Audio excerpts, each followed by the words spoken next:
বারবার বরাক উপত্যকায় যোগ্য দলীয় কর্মীদের বা যুব কংগ্রেস কর্মীদের টিকিট থেকে বঞ্চিত কেন করা হয়?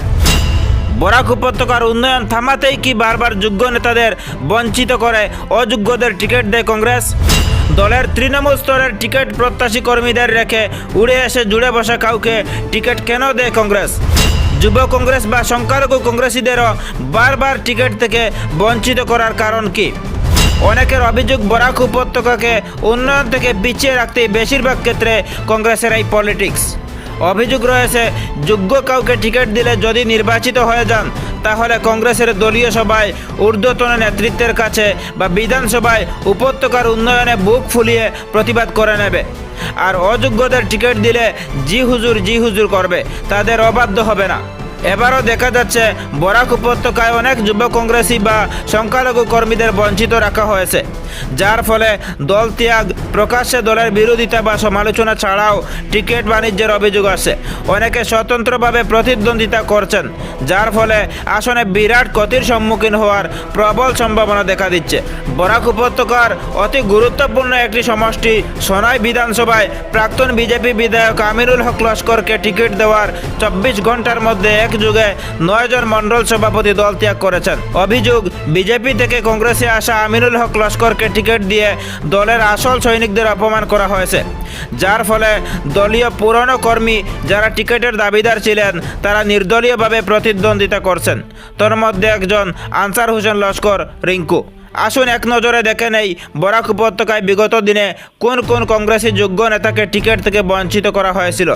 তার আগে একটা অনুরোধ, এরকম তথ্যবহুল গুরুত্বপূর্ণ খবর পেতে সেকুলার টাইমস ইউটিউব চ্যানেলটি সাবস্ক্রাইব করে রাখুন, পাশে থাকা নোটিফিকেশন বেল অন করে রাখুন। আমাদের ফেসবুক পেজে আপনি নতুন হলে ফলো করে রাখুন। এবার যুব কংগ্রেসের প্রাক্তন জেলা সভাপতি তথা বর্তমান প্রদেশ যুব কংগ্রেসের সাধারণ সম্পাদক ইজাজ লস্কর টিকিটের দাবিদার ছিলেন সোনাই সমষ্টি থেকে। প্রদেশ কংগ্রেসের সাধারণ সম্পাদক সোনাই সমষ্টির জাভেদ আক্তার লস্কর প্রাক্তন যুব কংগ্রেসের সভাপতি ছিলেন, কংগ্রেসের জেলা ছাত্র সংগঠনের সভাপতি এবং বর্তমান জেলা কংগ্রেসের সাধারণ সম্পাদক। এছাড়াও কাছাড় জেলা সংখ্যালঘু মোর্চার সভাপতি আনসার হোসেন লস্কর রিঙ্কু, তিনি প্রাক্তন যুব কংগ্রেসের জেলা উপসভাপতিও ছিলেন। এছাড়াও সোনাই ব্লক কংগ্রেসের বর্তমান সভাপতি আক্তার হোসেন আক্কা। তারপর রয়েছেন কাছাড় জেলা কংগ্রেসের ছাত্র সংগঠনের সাধারণ সম্পাদক সাব্বির আহমেদ।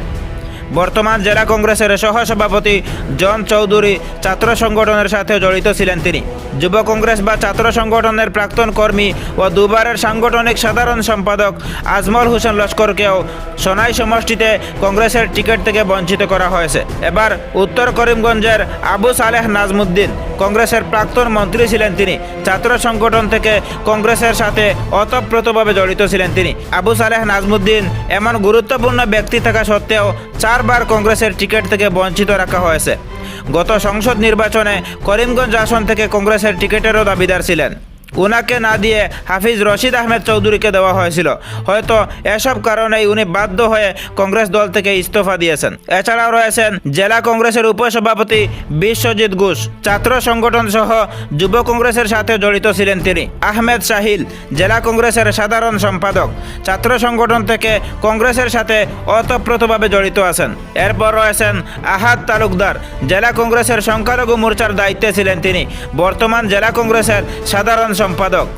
এরপর রয়েছেন সন্দীপ নন্দী, বর্তমান সেবা দলের সভাপতি, ছাত্র সংগঠন থেকে কংগ্রেসের সাথে ওতপ্রোতভাবে জড়িত আছেন তিনি। এদেরকে বঞ্চিত রেখে টিকিট দেওয়া হয়েছে জাকারিয়া আহমেদ পান্নাকে, যার পিতা প্রাক্তন বিধায়ক জামাল উদ্দিন আহমেদ। প্রশ্ন উঠছে, বিধায়কের পুত্র হওয়ার সুবাদেই কি কংগ্রেসের টিকিট পেলেন জাকারিয়া?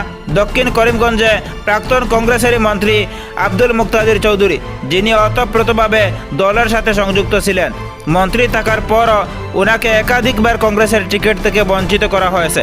আমিনুর রশিদ চৌধুরী একাধিকবার কংগ্রেসের ব্লক প্রেসিডেন্টও ছিলেন।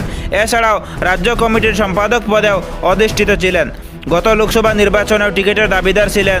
এছাড়াও 21-এর বিধানসভা নির্বাচনে টিকিটের দাবিদার ছিলেন, কিন্তু তাকে টিকিট দেওয়া হয়নি। অ্যাডভোকেট মমতাজ বেগম 3 বারের জেলা পরিষদ সদস্যা, কংগ্রেসের গ্রাসরুট লেভেলের সৈনিক, মহিলা কংগ্রেসের জেলা সভানেত্রী।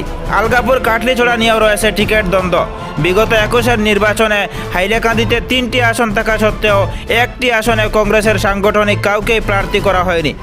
তিনটি সমষ্টিতেই AIUDF-কে উপহার স্বরূপ দেওয়া হয়েছে দলীয় সৈনিকদের বঞ্চিত রেখে। যখন 3 বিধায়ক থেকেও যোগ্য ব্যক্তিরা টিকিটের দাবিদার ছিলেন এবং বিগত পঞ্চায়েত নির্বাচনেও একজন সংগঠনের কর্মীকে টিকিট দেওয়া হয়নি আলগাপুর কাটলিচড়ায়। বর্তমান হাইলাকান্দি জেলায় কংগ্রেসের রাজ্যিক স্তরের নেতৃত্ব দেওয়া ব্যক্তিরা রয়েছেন, এদের মধ্যে সবাই যোগ্য এবং ভূমিপুত্র। যদি সংগঠনের সাথে জড়িত থাকা কাউকে প্রার্থী করা না হয় তাহলে জনগণ এটাই বুঝবে হাইলাকান্দিতে উন্নয়ন থেকে বঞ্চিত করার ষড়যন্ত্র চলছে, বা কংগ্রেস হয়তো এটাই চায়। এবার দেখা যাবে তাদেরকে কংগ্রেস টিকিট দেয় কি না। যদি এবারও সংখ্যালঘু যোগ্য যুব নেতাদের বঞ্চিত রাখা হয় তাহলে এটা প্রমাণ হয়ে যাবে কংগ্রেস বরাক উপত্যকা থেকে কোনো যোগ্য ব্যক্তিকে বিধানসভায় চায় না।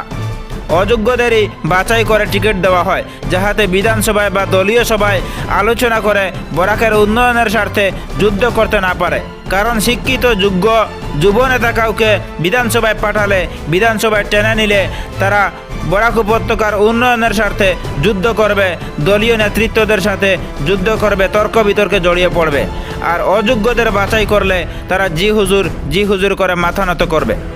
অভিযোগ, বরাকের উন্নয়ন থামাতেই এমন বাছাই প্রক্রিয়া চালায় কংগ্রেস দল। বিভিন্ন সময় বাধ্য হয়ে এরকম দলীয় কংগ্রেসীরা বারবার বঞ্চিত হওয়ার পর নির্দলীয়ভাবে প্রতিদ্বন্দ্বিতা করেন বা অন্য কোনো দলেও যোগদান করেন। উদাহরণস্বরূপ সর্বভারতীয় জাতীয় কংগ্রেসের প্রাক্তন সম্পাদক দাইওয়ান হোসেন, যিনি বারবার বঞ্চিত হওয়ার পর এখন AGP থেকে টিকিট দাবি করছেন। News desk report, secular Times.